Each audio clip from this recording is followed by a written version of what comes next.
ہر نماز کے لیے مؤذن بلاتا ہے، حی علی الصلاۃ حی علی الفلاح، فجر پہ آواز گونجتی ہے الصلاۃ خیر من النوم۔ لیکن پیارے بھائی، نماز تہجد کے لیے خود خالق کائنات بلاتا ہے کہ اس وقت نماز پڑھنا اور اللہ سے مانگنا خیر سے خالی نہیں ہے۔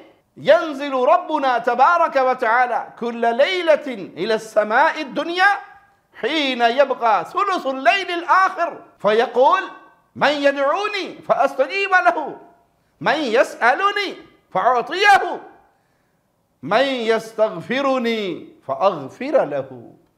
ہمارا رب تبارک و تعالی ہر رات آسمان دنیا پہ نزول کرتا ہے جیسے اس کی شان کے لائق ہے۔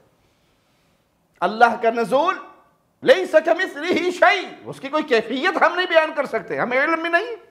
جتنا علم ہے اس پہ ایمان لاتے ہیں، نہ اس صفت کا انکار کرتے ہیں، نہ اس کی مخلوق کے ساتھ تشبیہ دیتے ہیں، نہ اس کے معانی کا انکار کرتے ہیں، ایمان لاتے ہیں، اور کیفیت اللہ کے حوالے ہے۔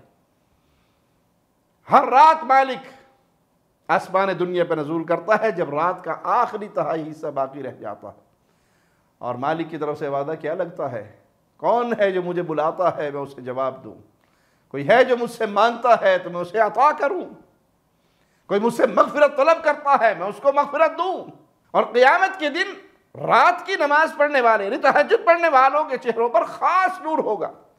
سیماہم فی وجوہہم من اثر السجود، تب لوگ ان کی محبت میں گریں گے اور پوچھیں گے کہ کس وجہ سے ان کے چہرے اتنے پر نور ہیں، تو انہیں جواب دیا جائے گا ان لوگوں نے اللہ کے ساتھ راتوں کو خلوت اختیار کی جس کے سبب ان کے چہرے آج خاصے پر نور ہیں۔ اس نماز کی حلاوت اس قدر ہے کہ کسی کہنے والے نے کیا پیاری بات کی، اگر بادشاہوں کو اور ان کی اولادوں کو معلوم ہو جائے کہ ہمارے پاس ایسی لذت ہے تو ان کو یہ لذت تلواروں سے بھی لینی پڑتی تو وہ ہم سے یہ لے لیتے۔ تو پیارے بھائی، کوشش کیجئے رات کا کچھ حصہ اللہ کے سامنے سجدے کی حالت میں اور اللہ سے مانگتے ہوئے گزاریے۔